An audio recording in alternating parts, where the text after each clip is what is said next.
Hello pool players, Ron here. Welcome once again to the Pool Student channel, and thank you very much for watching, everyone. I want you to take a look at this first shot I'm showing you here, and I'm going to share with you a training method that works really well to remedy what you just saw.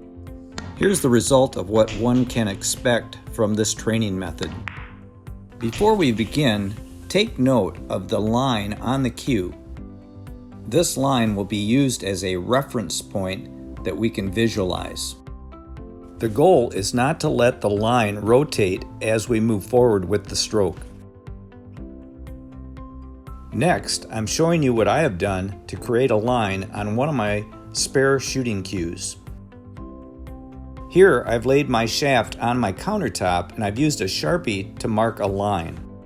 If you'd rather not apply the line directly to one of your cues, you can use masking tape to protect the surface. I would like to also point out that this method of training is not that new. Here is a 1990 David Keuchel pool cue with ebony inlays, and there are actually 3 lines on this cue. I would also like to give a shout out to my friend and subscriber Jimmy from the other side of my state for providing this picture and video of his pool cues. Start out with slow hits. Don't stroke too hard at the shot. Focus on keeping the line straight up and not letting it rotate.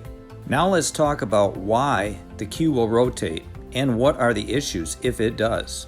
Rotation is caused by us clenching the cue. Notice here that I roll the cue in my hand. When I do this, the line will rotate, causing another issue. Now let's take an overhead view of the line.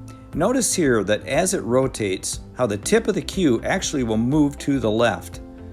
Now if you're stroking through the cue ball and that happens, that can cause you to miss the shot. This is why it's so important not to let the cue rotate in our hand during our stroke. Now let's take a look at how we can control this issue. Notice here that I'm gripping the cue very lightly. You've seen this in some of my other videos that I talk about. Now here I'm actually rolling the cue, I'm grabbing the cue. When we grab the cue, we basically rotate it, thus throwing it offline throughout our forward stroke.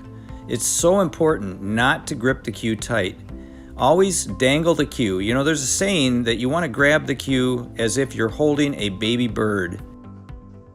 When we relax our grip throughout the entire stroke, this makes it very difficult to pivot the cue in our hand, thus keeping it straighter on line throughout the shot.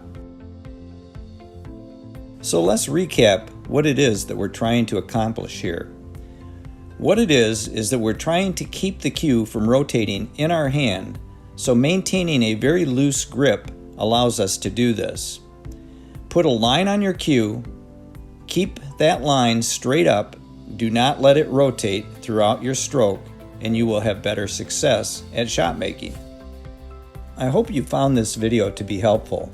If you did, please like, share, and subscribe to the channel for more video to come. Leave some questions and comments in the comments section as well as I answer every one. Thanks for watching, and until next time, like I always say, keep on practicing.